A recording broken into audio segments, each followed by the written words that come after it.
నుంచి కొన్ని మాటలు, అక్కడ ఒక 3 విషయాలు ఉన్నాయి, అంటే 3 పాత్రలు ఉన్నాయి అక్కడ. మీరందరూ 10వ అధ్యాయాన్ని తీసి సామెతల గ్రంథము 10వ అధ్యాయాన్ని మాత్రం తీసి అందరూ నా చూడండి. అక్కడ ఒక 3 పాత్రలు ఉన్నాయి. ఏంటంటే అంటే ఒకటి తల్లిదండ్రుల యొక్క పాత్ర, తల్లి తండ్రి ఇద్దరు కలిసి చేయవలసినటువంటి పాత్ర ఒకటి. రెండోది తల్లి సపరేట్గా చేయాలి, ఇది 2వ పాత్ర. తండ్రి సపరేట్గా చేయాలి, ఇది 3వ పాత్ర. 3 పాత్రలుగా దీన్ని విభజన చేసి మనందరికీ అర్థమయ్యే రీతిగా నేను ఆల్రెడీ సిద్ధపడి వచ్చాను. అర్థం అవుతుందని నేను అనుకుంటున్నాను. ఒకవేళ అర్థం కాకపోతే మళ్ళా యూట్యూబ్లో ఉంటుంది కాబట్టి మీరు మళ్ళా చూడండి. అర్థమైందా? సరే, సామెతల గ్రంథము 10వ అధ్యాయం మైక్ తీసుకొని స్పష్టంగా క్లారిటీగా చదివేవాడు చదవండి. 10వ అధ్యాయము 1వ వచనం నుంచి 5వ వచనం దాకా చదవడం. జ్ఞానము గల బాలుడు నేను ఇక్కడ ఏం మాట్లాడుతున్నాడంటే ఇక్కడ ఏం చెప్తా ఉన్నాడు? 1వ వచనంలోనే జ్ఞానము కలిగినటువంటి కుమారుడు తండ్రిని సంతోషపరచును. ఇక్కడ ఇద్దరు కనబడతా ఉన్నారు. ఎవరైనా కనబడుతున్నారు? కుమారుడు లేదా కుమార్తె, ఇద్దరు కనబడతా ఉన్నారు. అక్కడ కుమార్తె పేరు రాయలేదే అని అనుకోకండి. అక్కడ బైబిల్ ప్రకారము ఆ రోజుల్లో ఉన్నటువంటి సిద్ధాంతం లేదా ఆ రోజు ఉన్నటువంటి పద్ధతి ప్రకారము స్త్రీలకి విలువ లేదు. అందుకని అక్కడ స్త్రీ ప్రస్తావన, కుమార్తె ప్రస్తావన లేదు. అట్లని విలువ లేదు అని అనుకోబాకండి. యేసుక్రీస్తు ప్రభు వచ్చిన తర్వాత అందరినీ సమానత్వం చేశాడు. అంతకుముందు స్త్రీలకి ఏమి లేదు, విలువ లేదు. వాళ్ళు ఒక వాడుకునే వస్తువు లాంటి వాళ్ళు. మీకు చరిత్ర చాలా బాగా తెలియాలి. నేను అందుకనే మీకు 2 మిక్స్ అని అంటే స్త్రీలకి విలువ లేదు ఆ రోజుల్లో. ఈ రోజులైతే యేసుక్రీస్తు ప్రభు వచ్చిన తర్వాత అన్ని సమానత్వం చేశాడు కాబట్టి ఇప్పుడు స్త్రీ అని లేదు, పురుషుడు అని ఏ భేదము లేదు. ఓకేనా? అందరూ కూడా సమానం. ఓకేనా? సరే, ఇక్కడ జ్ఞానము కలిగినటువంటి కుమారుడు తండ్రిని సంతోషపరచును. ఒక వ్యక్తిన 2వ వ్యక్తి గురించి మాట్లాడుతున్నాడు ఇక్కడ. చదువు. బుద్ధి లేని కుమారుడు తన తల్లికి దుఃఖము పుట్టించును. ఏంటిది? తండ్రికి కదా పుట్టించాలి. నన్ను జాగ్రత్తగా వినండి. తండ్రికి పుట్టించాలి దుఃఖం, కానీ ఇక్కడ తల్లికి పుట్టిస్తా అంటున్నాడు. కారణం ఏంటో లోపలికి వెళ్ళినప్పుడు మనం చూద్దాం. ఓకేనా? సరే, నా ఇంకా చదువు. భక్తిహీనుల ధనము వారికి లాభకరము కాదు. ఏంటంట? భక్తిహీనునికి అంటే దేవునిని తెలుసుకొని దేవునితో కూడా ఉన్నటువంటి వారికి ఎంత ధనమున్నా ఏంటంట? వ్యర్థం. దేవుణ్ణి ఎరిగి దేవుని మాటలు అనుసరించకపోవడం వలన వాడికి ఎంత ఆస్తి ఉన్నా, అంటే ధనం, ఆస్తి అంటే మన భాషలో ధనం, ఎంత ఆశీర్వాదం ఉన్నా అది వ్యర్థం. దానివల్ల మీకు ప్రయోజనం ఉండదు అనే మాట 3వ మాట తెలియపరుస్తాం. చూడండి, చదువుమా. నీతి ఏంటంటే ఇక్కడ నీతి అంటే నువ్వు జ్ఞానము కలిగి దేవుని యందు భయభక్తులుగా. ఇక్కడ మరణము అనే మాట ఎందుకు ప్రస్తావన చేశాడంటే మీకు బాగా అర్థం కావాలి. మరణం అంటే పుట్టినరోజు దినాన్ని మరణం గురించి చెప్తున్నాను అనుకోబాకండి. కాంటెక్స్ట్ చూడండి. ముందు ఏం చెప్తున్నాడంటే నీతి, నీకు ధనం ఉన్నా లేకపోయినా, నీకు ఆస్తులున్నా లేకపోయినా, దేవుని యందు చివరికి వచ్చేసరికి ఆ భక్తుడు ఏమంటాడంటే నీకు ఏమున్నా ఏమీ లేకపోయినా దేవుని యందు భయము భక్తి ఉంటే చాలు. ఆ మాట గురించి మాట్లాడుతూ దేవుని యందు భయము భక్తి ఎవరికి ఉంటది? నీతి కలిగిన వాడికి మాత్రమే ఉంటది. నీతిలో వాడికి భయమే ఉండదు. నీతి అంటే ఎవరు? ఆధ్యాత్మికంగా మనం ఎదుగుతున్నప్పుడు నీతిని ఎవరికి ఆపాదించబడింది? యేసుక్రీస్తు ప్రభువుకు ఆపాదించబడింది. కాబట్టి నీతి నీలో ఉంటే అంటే దాని అర్థం ఏంటి? యేసు ప్రభు నీలో ఉంటే అని అర్థం చేసుకోవాలి. నువ్వు బ్రతికి ఉంటావు, లేకపోతే మరణించుంటాం అనేది దాని అర్థం. ఇంకా చదువునే ఇంకా ఉన్నాయి. యెహోవా నీతిమంతుణ్ణి ఆకలి కొననిచ్చారు. ఇక్కడ ఏం చెప్తా ఉన్నాడంటే, నేను ఇంకా వివరణలోకి వెళ్ళలేదు, మీకు అర్థమయ్యేదానికి వివరిస్తామని అక్కడ ఉన్నటువంటి మాటల్ని. ఓకేనా? నీతిమంతుణ్ణి దేవుడు ఏం చేస్తాడంట? ఆకలి కొననీయుడు. ఏ ఆకలి? ఆత్మీయ. వాళ్ళు ఎలాంటి వాళ్ళు?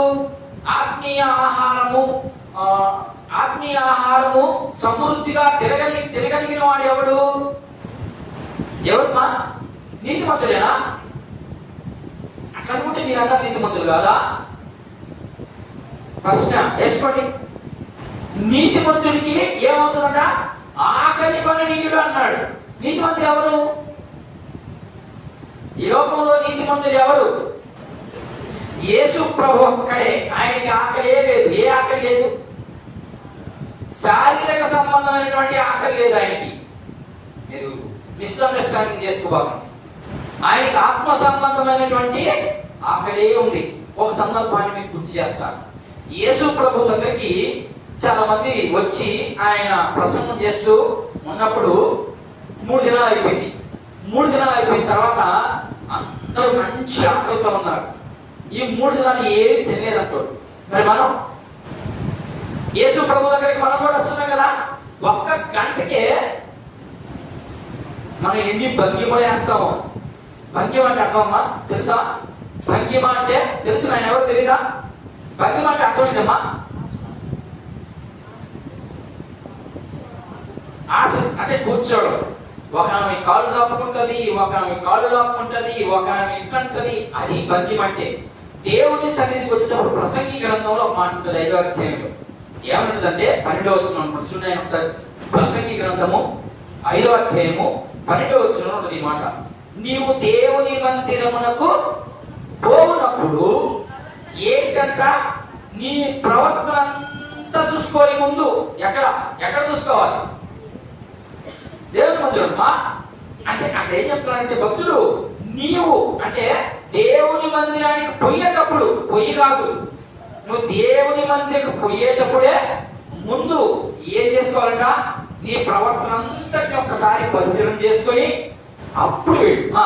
చదువునాక ఏంటంట? బుద్ధిహీనులు అర్పించినట్టు నువ్వు అర్పించిన అర్పణము దేవుని సన్నిధికి వెళ్ళదు. ఈ మాట చెప్పేదానికి నేను ఎంత చదివించాను. ఓకేనా? సరే, నేను అక్కడికి వెళ్ళను కానీ ఊరికే మీకు అర్థమయ్యేదానికి అలా చెప్తా ఉన్నాను. నేను ఇంకొక మాట కూడా చదువుమా. అదే సామెతల గ్రంథంలో 10వ అధ్యాయంలో చదువునాయి. నీతిమంతుడు ఆకలి కొననీయుడు, భక్తిహీనుడు ఆశను భంగము చేయును.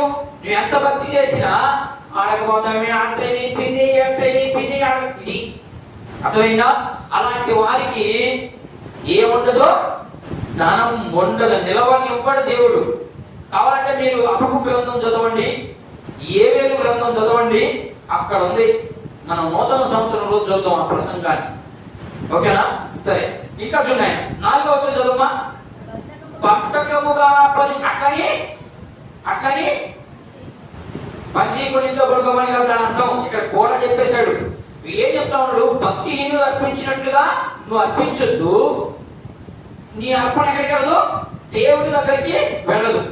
ఒకవేళ దేవుని మీదనే దృష్టి ఉంచితే మళ్ళీ ఇక్కడ ఏం చెప్తున్నాడు? అది నీ యొక్క మూర్ఖత్వం. ఓకేనా? దేవుని మీద ప్రతీది పెట్టకూడదు. దేవుడే సాగుతాడని నన్ను సాగుతాడా? ఏం సాగడు. దేవుడేం సాగడు.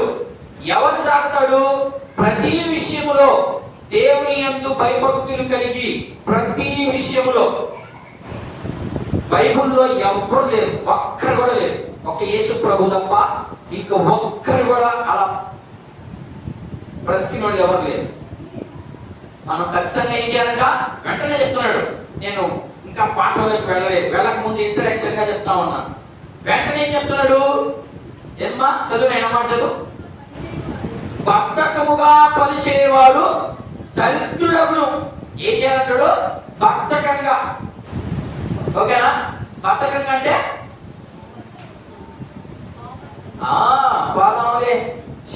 పోదాంలే, టైం ఉందలే, ఓకేనా. రాత్రికి పోతే టైం ఉందనుకున్నాం, రాత్రికే పోతాం, ఏం చేయాలా? అందుకని జాగ్రత్త కలిగి ఉండమంటున్నాడు.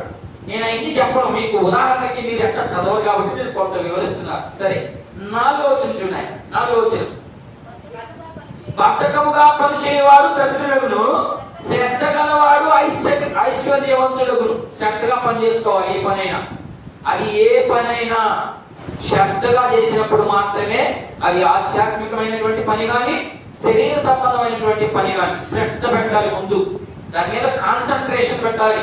కాన్సన్ట్రేషన్ ఒక దగ్గర, పని ఏమో ఒక దగ్గర, అట్లా ఉండకూడదు. అట్లుంటే దానివల్ల ప్రయోజనం ఏమేమి ఉంటుందని చెప్తా ఉన్నాడు. ఇకపోతే 5వ వచనం, చివరి వచనం, వేసవి కాలమున కూర్చువాడు బుద్ధి గల కుమారుడు, కోతకాలమందు నిద్రించువాడు సిగ్గుపరుచు కుమారుడు.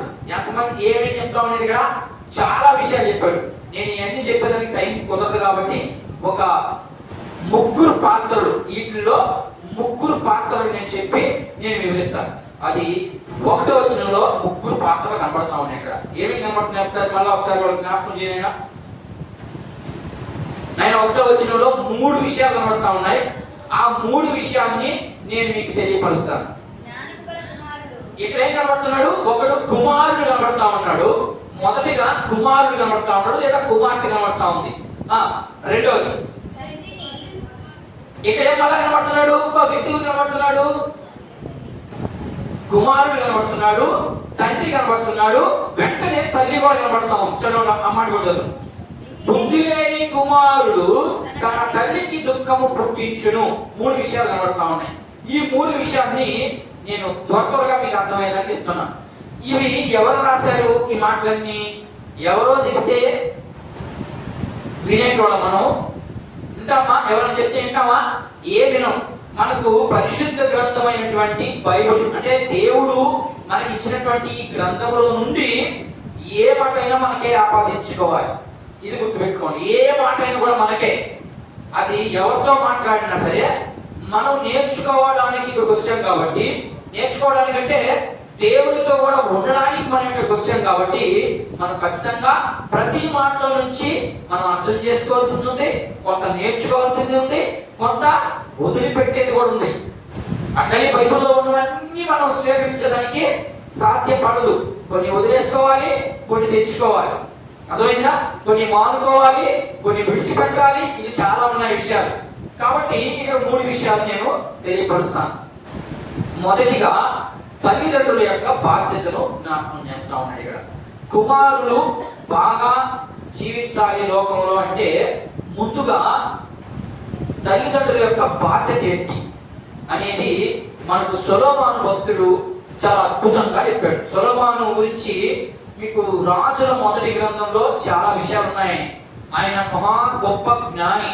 ఆయన మంచేంటో ఏదో తెలుసు. ఎవరైనా సొలొమోను ఎవరి కుమారుడమ్మా? దావీదు మహారాజు కుమారుడు. బత్షెబాకి దావీదుకి పుట్టినటువంటి ఎంతబడే గుంపులో నువ్వు ఉండగలవా? నా ప్రశ్న అది. అందరూ చర్చికి వెళ్తాం, నేను కూడా చర్చి. ఇది కాదు మన పని, మన ఉద్దేశం. అందరూ చర్చికి వెళ్తున్నారు, వాళ్ళు ఏమి నేర్చుకోరు. నేను చర్చికి పోతే ఏదో ఒక కొత్త విషయాన్ని నేర్చుకోవాలి. ఇది ప్రశ్న. ఈ ప్రశ్నతో ఎవరైతే వాడు బుద్ధి కలిగినటువంటి కుమారుడు, ఓకేనా? ఈ రోజు చెప్పబడినటువంటి వాక్యములో నుంచి నేను ఏమి నేర్చుకున్నాను? బయటికి వెళ్ళిపోయి చెప్పాడా? వినొద్దు. అలాంటి ప్రసంగాలన్నిటికీ వెళ్ళదు. మీరు దానివల్ల ప్రయోజనం ఉండదు. మీకు ఆత్మకి సంతోషం ఉండనే ఉండదు, శరీరానికి మాత్రం సంతోషం ఉంటుంది. ఇదిగో నేను అల్లా వడ్డీకి పోయాను, అది పెట్టాడు. ఇది కాదు ప్రసంగం. వాక్యం చెప్పాలి మీకు. వాక్యంలో నుంచి నేనేం నేర్చుకున్నాను? ఇక్కడ దావీదు గురించి ప్రస్తావన చేశాడు. దావీదులో ఉన్నటువంటి మంచి క్వాలిటీ ఏంటి? నాలో ఉందా లేదా? చెడు క్వాలిటీస్ ఉంది మనకి. ఒకవేళ ఉంటే విడిచిపెట్టడమే. అది మనం నేర్చుకోవాల్సినటువంటి క్రిస్మస్ దినాల్లో ఉన్నాం. అంటే క్రీస్తును ఆరాధించే దినం ఇదంతా. ప్రతి ఆదివారం, ప్రతిరోజు, ప్రతి పూట ఆరాధిస్తూనే ఉన్నాం. కానీ ఆధ్యాత్మికంగా సంఘాలు లేవు. కారణం ఏంటి అంటే 2వ శతాబ్దం నుంచే మారిపోయింది బోధంతా. వాడి ఇష్టం వచ్చింది చెప్పుకుంటా వెళ్ళిపోతా ఉన్నారు. కానీ అది కాదు. దేవుడు ఏం నేర్చుకున్నాను నేను ఈరోజు వాక్యంలో నుంచి, ఈరోజు మాట్లాడిన మాటలో నుంచి నేను ఏమి నేర్చుకున్నాను? ఓకేనా? పెద్ద ప్రసంగాలు మీటింగ్లు చెప్పినప్పుడు మీరు ఉట్టిగా వచ్చారు, ఏదైనా ఎత్తుకోకండి ఈ రోజు నుంచి చెప్తున్నాడు అక్కడ ఉన్నటువంటి పాస్టర్, అక్కడ చేసినటువంటి బోధ చేసినటువంటి వ్యక్తి. మీరు ఉట్టి చేతులతో వచ్చారు మా దగ్గరికి, మేము ఇచ్చేదాన్ని ఎట్లా చేసుకోమన్నా సంచిలోనో ఊడిలోనో మీకు నచ్చిన చోట పెట్టుకోబడి అంటాడు. ఏమి వస్తున్నారు మీరు అక్కడి నుంచి? వాళ్ళు ఏమన్నా మీకు కానుకలు ఏమైనా ఇస్తున్నారా? ఏమి ఎవరు ఏమి రావాలంటే నేను ఏమి నేర్చుకున్నాను ఈరోజు, ఎవరి గురించి ప్రస్తావన చేశాడు, నేను నేర్చుకున్నది ఏంటి, అది దాని అర్థం. సరే, నేను వాక్యంలోకి పెడతా ఉన్నాను. ఇక్కడ సొలొమోను మహారాజు ఏం శ్రమిస్తా ఉన్నాడంటే ఆయనకు అన్నీ తెలుసు, ఎందుకంటే ఆయన అన్ని అనుభవించినటువంటి వ్యక్తి. రాజుల గ్రంథము మనం చదివినట్లయితే ఆయన జీవిత చరిత్ర అంతా అక్కడ దొరుకుతుంది మనకి. సొలొమోను మహారాజు 40 సంవత్సరాలు పరిపాలన చేశాడు. ఈ 40 సంవత్సరాల్లో ఆయన చెయ్యని పని అంటూ లేదు. ఓకేనా? ప్రతి పని మంచి చేశాడు, చెడు చేశాడు. చేసి ఆఖరాకి ఆయన తేల్చి చెప్పింది ఏంటయ్యా అంటే ఇవన్నీ వ్యర్థం, వీటి వల్ల ఏమీ ప్రయోజనమే లేదు. మరి ప్రయోజనకరమైనటువంటి వార్త ఏంటి, ప్రయోజనకరమైనటువంటి మాటలేంటి అంటే నువ్వు దేవుని యందు అంతే, నీకేం లేదు. ఆయన ఆఖరాకి తెలిసింది ఏంటంటే ఈ లోకంలో ఆయన కంటే ధనవంతులు ఎవరు లేరు. ఎవరైనా ఉన్నారా? బైబిల్ గ్రంథంలోనే లేరు ఆయనంత ధనవంతుడు. సొలొమోను మహారాజుకు ఉన్నటువంటి ధనం ఎవ్వరికి లేదు బైబిల్లో. అంత గొప్ప మహారాజు ఆయన. ఆయనకున్నంత జ్ఞానం ఎవ్వరికి లేదు. అంత జ్ఞానవంతుడు. జ్ఞానం అంటే మనకు అర్థమైపోవాలి, తెలివితేటలు. ఇన్ని ఉన్నటువంటి వ్యక్తి ఎలా అనుభవించుంటాడు? కోరింది తినుంటాడు, కోరింది చేసి ఉంటాడు.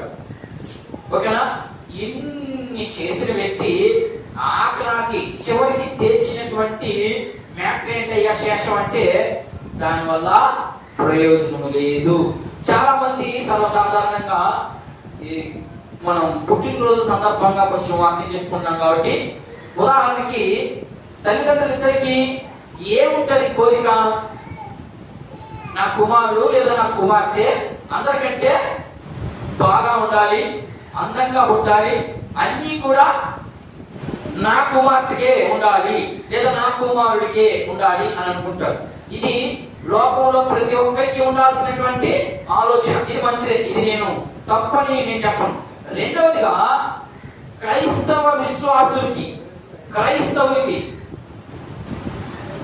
క్రైస్తవులకు ఉండాల్సినటువంటి కోరిక ఏంటి? ఇదే కోరుకుంటే మనం క్రైస్తవులకు ఎలా అవుతాం? క్రైస్తవులు కూడా ఇదే కోరిక ఉంది ఈరోజు. నా కుమారుడు, నా కుమార్తెలు, నేను, నా కుటుంబము చాలా బాగుండాలి, పర్వాలందరూ పోయినా కూడా పర్వాలేదనే ఉద్దేశం అది. ఆ ఆలోచన నీకు వచ్చిందంటే కారణము అదే. మరి బైబిల్ అలా చెప్పట్లేదే. బైబిల్ ఏం చెప్తా ఉందో మనం కొంత అధ్యయనం చేద్దాం. బైబిల్ ఏం చెప్తా ఉంది? యేసుక్రీస్తుని నమ్ముకున్నటువంటి మనం విశ్వాసిగా చలామణి అవుతున్నాం. నువ్వు, నేను, ఎవరైనా కానీ ఎలా ఉన్నాం? మన కుమార్తెలు ఎలా ఉండాలనుకుంటున్నాం? మన కుమారులు లేదా మనకు సంబంధించినటువంటి రక్త సంబంధికుల పిల్లలు ఎలా ఉండాలనుకుంటున్నాం? మనం కూడా లోకంలో ఎంతమంది లోకంలో ఉన్న వాళ్ళందరూ ఏమైతే అనుకుంటున్నారో దాన్నే మనం అనుకుంటున్నాం. కానీ దాని వల్ల ప్రయోజనం లేదు అని ఇక్కడ క్లారిటీగా చెప్తా ఉన్నాడు. మరి ఇంకేంటి ప్రయోజనం? నువ్వు దేవునిలో ఆ వ్యక్తిని పెంచాలి. దేవునిలో ఆ వ్యక్తిని పెంచాలి అంటే ముందు నీకు వచ్చి ఉండాలి. అర్థమైందా? వాళ్ళని ఎలా పెంచాలో ఒక 6 విషయాలు చెప్తాను నేను. త్వరగా మీరు చదివేదానికి ప్రయత్నం చేయండి. మీరు ఒకవేళ రాసుకునే వాళ్ళు తల్లిదండ్రుల యొక్క బాధ్యత అని పెట్టుకొని దాంట్లో ఒక 6 పాయింట్లు చెప్తాను. మీరు రాసుకునేదానికి ప్రయత్నించి రాసుకున్నవాళ్ళు, ఎందుకంటే ఇది పుట్టినరోజు సందర్భాల్లో మీకు ఇస్తే ఒకవేళ అవకాశం మీరు కూడా దీంతో మాట్లాడచ్చు. ఈ వాక్యం తీసుకొని నేర్పించవచ్చు. మీకు వచ్చినటువంటి దేవుడు మీకు నేర్పించినటువంటి కోణంలో మీరు చెప్పేదానికి వీలు పడుతుందని మీకు అర్థమయ్యే రీతిగా నేను వివరించేదానికి ప్రయత్నం చేస్తా ఉన్నాను. తల్లిదండ్రుల బాధ్యత ఏంటి అని పెట్టుకొని 6 విషయాలు చేయాలి. తల్లిదండ్రులు ఇద్దరు కలిసి, తల్లి చేయాలి, తండ్రి చేయాలి. తర్వాత తండ్రి బాధ్యత ఏంటి, తండ్రి ఏం చేయాలి. రెండోది తల్లి బాధ్యత ఏంటి, తల్లి ఏం చేయాలి. అది కూడా సపరేట్ గా వివరిస్తాను. మీరు ఎలాగైనా వాడచ్చు. దాన్ని ఎలా వాడాలో నేను మీకు వివరిస్తాను. మొదటిగా తల్లిదండ్రులు ఏం చేయాలంటమ్మా, విద్యను నేర్పించాలి. మొదటిగా తల్లిదండ్రుల యొక్క బాధ్యత ఏంటంటే విద్యను నేర్పించాలి. ఏ విద్య నేర్పించాలి? మన దగ్గరకు రాని ముందు జరిగిన సంఘటన చూపించి బైబిల్ ప్రకారం ముందు వెళ్ళి తర్వాత మన దగ్గరకు వస్తాను. నేను చెప్పేటప్పుడల్లా ఇది గుర్తుపెట్టుకోవాలి. ముందు బైబిల్ ఏం చెప్తా ఉంది, బైబిల్లో ఉన్నదాన్ని వివరించి ఆ తర్వాత విశ్వాసిగా మనం ఏం నేర్చుకోవాలి, మనం ఏం నేర్పించాలనేది మీకు చెప్తాను. బైబిల్ ప్రకారంగా ఎవరున్నారు బైబిల్లో అంటే, ఆ రోజు దేవుని ప్రజలైనటువంటి ఇశ్రాయేలు జనాంగం. వాళ్ళకి కొన్ని కట్టుబాట్లు, కొన్ని పద్ధతులు కొన్ని ఉన్నాయి. వాళ్ళు ఏం చేస్తారయ్యా అంటే తల్లిదండ్రులు ఇద్దరు కలిపి విద్యను నేర్పించాలి, విద్యాభ్యాసము చేయించాలి. వాళ్ళకు ఉన్నటువంటి సిద్ధాంతం ఏ విద్య అంటే ధర్మశాస్త్రాన్ని నేర్పించాలి. వాళ్ళకి విద్య మనలాగా పాఠ్య పుస్తకాల దగ్గరికి బానిరోడు ముందు. మనమైతే ఏం చేస్తాం, ఇప్పుడు మన మధ్యలో ఉన్నాడు అభిషేక్ అడ్వైడ్, వాడిని ఏం చేస్తున్నారు తల్లిదండ్రులు, ఈడుంటే మా ఇంటికాడ గలబ అడ్డాము కాబట్టి నేనేం చేయాలా, 5వ సంవత్సరం పెట్టగలిగే బడికి పంపించేస్తున్నాం. మరి ఈ 5 సంవత్సరాలు నువ్వేం చేసినట్టు? ఎవరైనా కానీ నేను ఆయన పేరు ప్రస్తావించడం ఎందుకంటే మనలో ఉన్న వ్యక్తి చిన్న వ్యక్తి, ఆ వ్యక్తి బడికి పోయే వ్యక్తి, ఆ వ్యక్తి. ఈ 5 సంవత్సరాలు వాడు వయసు ఎంతన్నా, 5 ఏళ్ళు అయినాయా, 4 సంవత్సరాలు దాకా తనకే ఏం చేస్తున్నారమ్మా, పంపించేస్తుంది. ఏడికి? బడికి పంపించేస్తుంది. మంచిదే, క్రమశిక్షణ నేర్చుకుంటాడు. కానీ దేవుని యొక్క బిడ్డలంగా మనం ఏమి నేర్పించాం, దేవుని విషయంలో ఏమి నేర్పించాం అప్పటికి, ఇది నేర్చుకోవాల్సినటువంటి మొదటి పాఠం.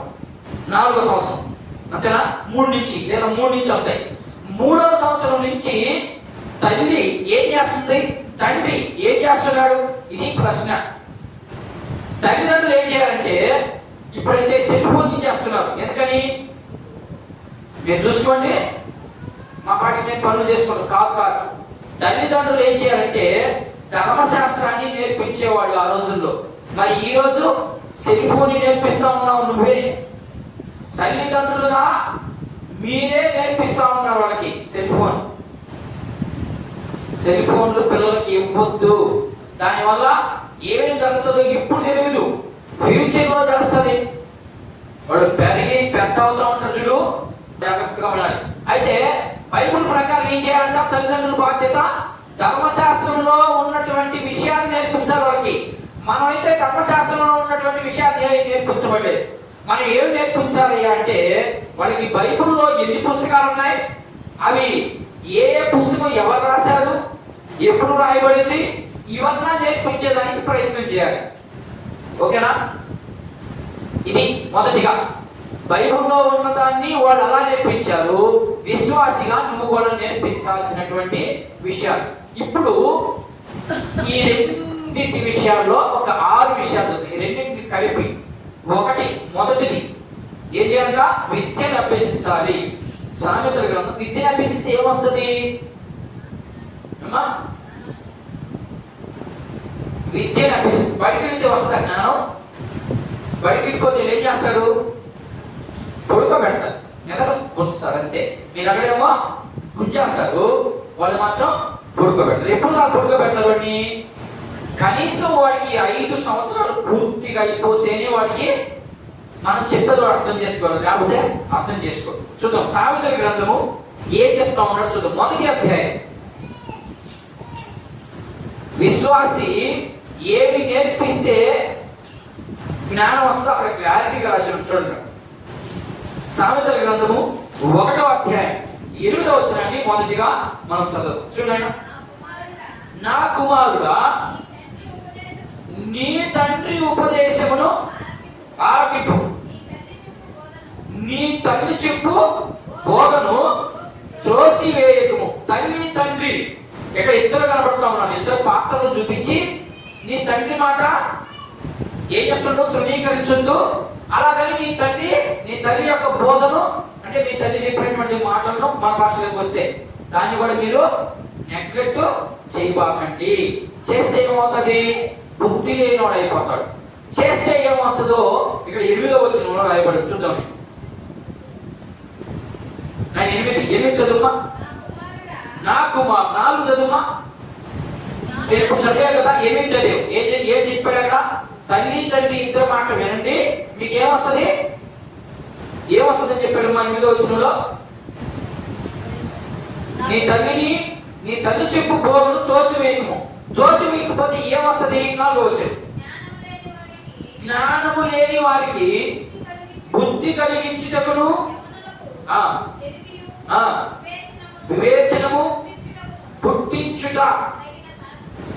ఇక్కడ ఏం చెప్తున్నాడంటే భక్తుడు, మీరు ఆ మాట విన్నారు అంటే ఏమొస్తుందంట? జ్ఞానం వస్తుంది. రెండోది ఏం చెప్పాడమ్మా? జ్ఞానము కలిగించు. చదువునైన మాట చదువు ఒకసారి. అంటే చిన్న వయసులో ఉన్నటువంటి వారికి ఏముందంట? జ్ఞానం ఉండదు. కాబట్టి వాళ్ళకి నువ్వు జ్ఞానము కలిగించేదానికి ఏం నేర్పించాలి? ధర్మశాస్త్రాన్ని నేర్పించాలి. ఇక్కడైతే ఏమని రాస్తున్నాడు ఆయన 4వ వచనంలో? జ్ఞానము లేని వారికి బుద్ధిని కలిగించేదానికి ఏం చెప్పాలంట? ధర్మశాస్త్రాన్ని నేర్పించాలి. ఇక్కడైతే సామెతలను రాశాడు ఆయన అనుభవం అది. ఆయన చెప్పినటువంటి కొన్ని మాటల్ని అలా రాయబడ్డారు. ఓకేనా?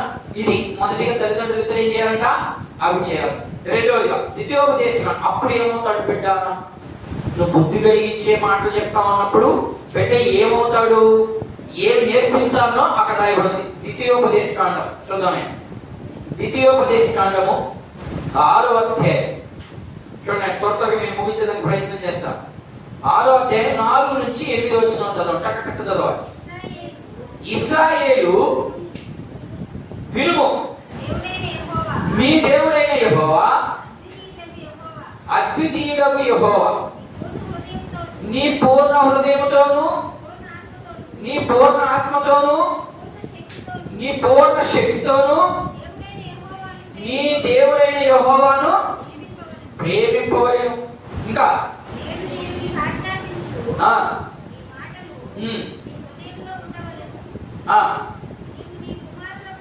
ఏం చెప్తున్నాడంటే నీవు నీ అంటే ముందు ఎవరికి చెప్తున్నాడు ఈ మాటలు? ఇశ్రాయేలు ఇనుము. అంటే ఇశ్రాయేలు ఎవరు? ఇశ్రాయేలు ఎవరు?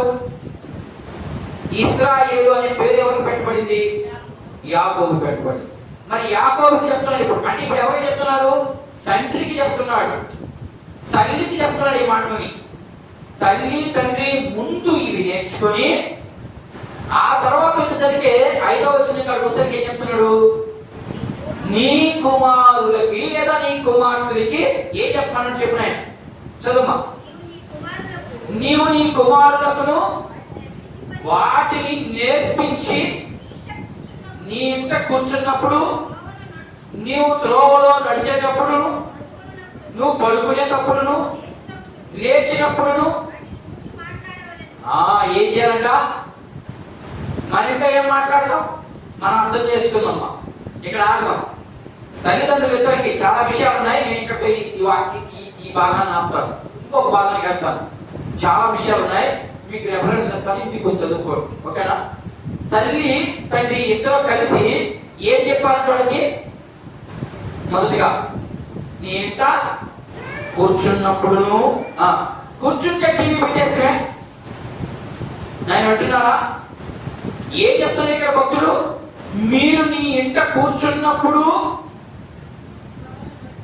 త్రోవలో నడిచేటప్పుడు, నువ్వు పడుకునేటప్పుడు, నువ్వు లేచినప్పుడు, ఎన్ని విషయాలు? 5-6 విషయాలు చెప్పాడు అక్కడ. మరి మనం ఏం చేస్తున్నాం? ఇంట్లో ఖాళీగా సమయం దొరికే జీవితం అయిపోకూడదు.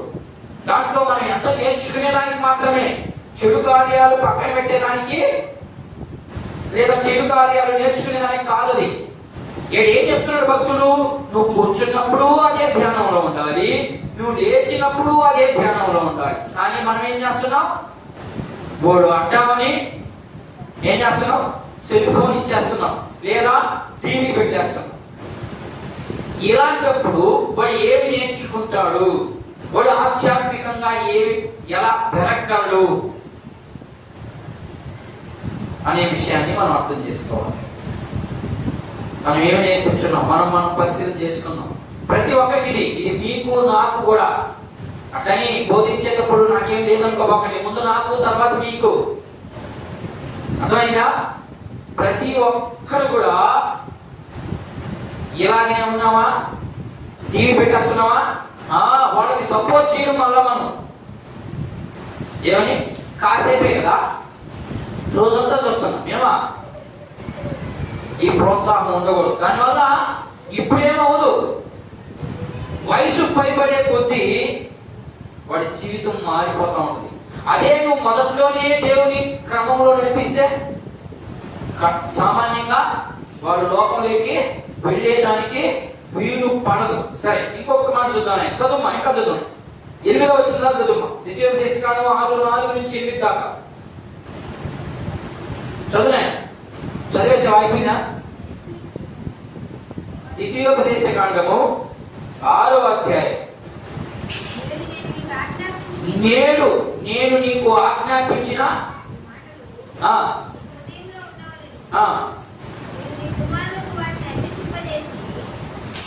చదువుమా. త్రోవలో నడుచుచున్నప్పుడును లేచినప్పుడును వాటిని గురించి మాట్లాడవాలి. ఏటిని గురించి? నీకు బైబిల్ మీద అధ్యాయం ఉంటే కదా వాటి గురించి మాట్లాడతావు. నీకు బైబిల్లో ఉన్నటువంటి సంఘటనలు నీకు తెలిస్తే కదా వాళ్ళతో మాట్లాడతావు. నీకేం తెలుసు? ఏం తెలుసమ్మా? అత్తారింటికి దారి తెలుసు, ఇంకా ఇంకేదమ్మా పుష్ప తెలుసు, ఇంకా ఇవి తెలుసు మనకి. మనకు బైబిల్లో ఉన్నటువంటి వాక్యాలు, కంటత వాక్యాలు ఏమి తెలియదు. మరి మన పిల్లలు ఆధ్యాత్మికంగా ఎదగాలి అంటే ఎందుకు ఈరోజు క్రైస్తవ్యం సన్నగిలిపోతా ఉందంటే కారణం ఇదే. అందుకనే సండే స్కూల్ పిల్లల్ని సండే స్కూల్లో పెట్టాలి. సండే స్కూల్ జరిపితేనే వాళ్ళకి జ్ఞానం తెలుస్తుంది. సండే స్కూల్కి పంపించిన పిల్లలంటే మా వాడు రాడు. సరే, నేను అక్కడికి వెళ్ళను. రెండో విషయం ఏదైపోయింది. రెండో విషయం 6 విషయాలు చెప్తానన్నాను. రెండో విషయం చెప్తున్నాను. వాడిని ఏం చేయాలంటే మంచితనాన్ని నేర్పించాలి. మొదటిగా నేర్పించగలుగుతున్నామా మనం? ఒక్క వచనం చెప్తాను దీనికి. మంచితనంగా చేయాలను. చూద్దామైనా అదే సామెతల గ్రంథము 22వ అధ్యాయం 6వ వచనం చూడండి ఒకసారి. సామెతల గ్రంథము 22వ అధ్యాయం. బాలుడు ఏ మార్గంలో నడుస్తున్నాడు? బాలుడుమా అంటే బాలుడు నడవడం లేదా? ఇప్పుడు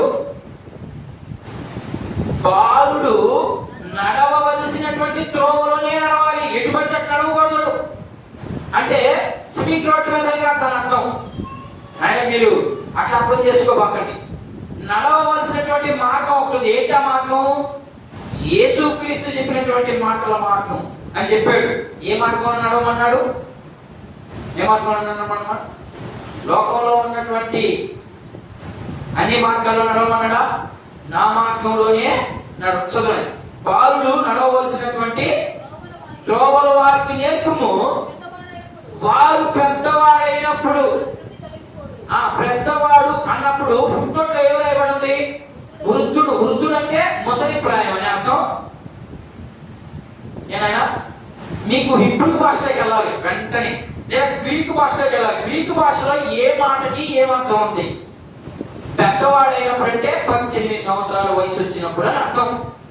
మనకి తెలుగు భాషలో అలా తర్జుమా చేసేందుకు వాళ్ళకి వీలు పడలా. కాబట్టి పెద్దవాడైనప్పుడు అంటే పెద్దవాడు అయిపోయాడు కదా అంటే దాని అర్థం వృద్ధుడైనప్పుడు. ముసలాడప్పుడు ఆయన ఏది మార్గంలో నడిచేది? మనకి వాళ్ళకి పదం దొరకలేదు తెలుగు భాషలో. ఇంగ్లీష్లో అయితే చాలా చక్కగా దొరుకుతాయి పదాలు, ఇంగ్లీష్లో దొరుకుతాయి. రెండోది గ్రీకులో అయితే బాగా దొరుకుతాయి. అందుకని ఇక్కడ రాయబడింది. వృద్ధుడు అన్నది కదా, పెద్ద వయసులో ముసలి సత్యేటప్పుడు చెప్తారా వాళ్ళకి 16 నుండి ఇక వయసు అంతా కూడా అది పెద్దవాడైనప్పుడు, అంటే ఇశ్రాయేలీయులు 12 సంవత్సరాలు పైబడిన వారందరూ కూడా ఇక పెద్దవాడు లెక్కే. పెద్దవాడైనప్పుడు అది దాని అర్థం. నేను అట్టని వృద్ధుడని రాయబడి ఉంది అక్కడ కాబట్టి మేము పెద్ద అయినప్పుడు చెప్తాము కాదు కాదు, అది చిన్న వయసులో నుంచే నేర్పించాలని దాని అర్థం. ఇంకొక మాట చూడండి, యెషయా గ్రంథము 38వ అధ్యాయం. యెషయా గ్రంథము 38వ అధ్యాయం ఆయన 19వ వచనం ఒకసారి చూద్దాం. కాదు నాయన బి భాగం చూడాలి, అది మళ్ళా టాపిక్ మారిపోతుంది. బి భాగం చూడాలి. చూడు, తండ్రులు కుమారులకు అది ఏం చేయాలంట? మరి నాయన మీరు ఈ లోకంలో సరి చూడవాకండి. ఎవరి సరి చూడాలి? మీరు యెహోవా వైపు, దేవుని వైపు చూసినప్పుడు మాత్రమే మీకు అన్ని దొరుకుతాయి. ఓకేనా? ఇంకా ఆయన విలాప వాక్యాలు, అసలు ఈ పుస్తకానికి ఎప్పుడు వెళ్ళలేదు మనం. ఓకేనా? వెళదాం. విలాప వాక్యాలు ఎవరు రాశారమ్మా? అమ్మా, విలాప వాక్యాలు ఎవరు రాశారు? విలాప వాక్యాలు 2వ అధ్యాయం చూద్దాం. ఆయన ఒక మాట చూద్దాం. యెరెమీయా భక్తుడు రాశాడు. 2వ అధ్యాయం 19వ వచనం బి భాగం చదివా. మీ పసిపిల్లల మీ చేతులను ఏం చేయాలంటే తల్లిదండ్రుల బాధ్యత. నేను చెప్తామని ఇక్కడ ఏం చేయాలా? ఎవరి వైపు పెట్టాలి చేతులు? దేవుని వైపు. ఆయన అనే పదం ఎవరికి ఆపాదించబడాలి? బైబుల్ గ్రంథంలో ఇద్దరికి మాత్రమే ఆపాదించబడాలి. ఒకటి తండ్రి అయిన దేవుడికి, లేదా కుమారుడైనటువంటి యేసు ప్రభువుకి తప్ప ఇక ఎవరికి ఆయన అనే పదము ఆపాదించబడదు. ఇది గుర్తుపెట్టుకోవాలి. ఓకేనా? మనం ఎవరి వైపు పెడుతున్నాం? తల్లిదండ్రులుగా మనం ఎవరి వైపు పెడుతున్నాం చేతులు? మనం ఆలోచన చేయాలి. రాజకీయ నాయకులు లేకపోతే బడిలో అయ్యేది ఎత్తుతున్నాం చేతులు. లేదు, ఎత్తాల్సిన వాడికి ఎత్తాలి. ఎత్తాల్సిన వాడికి ఎత్తితే, నొక్కాల్సిన కాడ నొక్కితే స్విచ్ లైట్ వెళ్తుంది. ఓకేనా? సరే, ఇది మంచితనం నేర్పించాలనే దానికోసం. తర్వాత పిల్లల కోసం ఏం చేయాలి? సంపాదించి పెట్టాలి. ఇది బాధ్యత. సంపాదించి పెట్టగలుగుతున్నావా? పిల్లల కోసం మనం ఏం చేయాలంటే 3వ విషయము సంపాదించి పెట్టాలి. మరి భక్తుడైనటువంటి పౌలు గారు మాట అన్నట్టు చూద్దాం. 2వ పత్రిక కొరింథీ సంఘానికి రాస్తూ అక్కడ ఉన్నటువంటి ప్రజలకి, ఆ మూర్ఖపు వక్ర జనానికి ఏం వివరిస్తున్నాడో చూద్దాం. అక్కడ కొరింథీయులు అంటే మీకు తెలుసు కదమ్మా, ఆల్రెడీ తెలుసు మీకు. కొరింథీయులు అంటే వాళ్ళంత దౌర్భాగ్యులు ఎవరు లేరు. సంపాదించి పెట్టాలి. మనం ఎలా సంపాదించాలనో అక్కడ రాయబడి కూర్చున్నాయి. 12వ అధ్యాయం కొరింథీయులకు రాసినటువంటి 2వ పత్రిక 12వ అధ్యాయం 14వ వచనం బి భాగం చదివినాయి. త్వరగా కక్కడక్క ముగించేద్దాం. పిల్లలు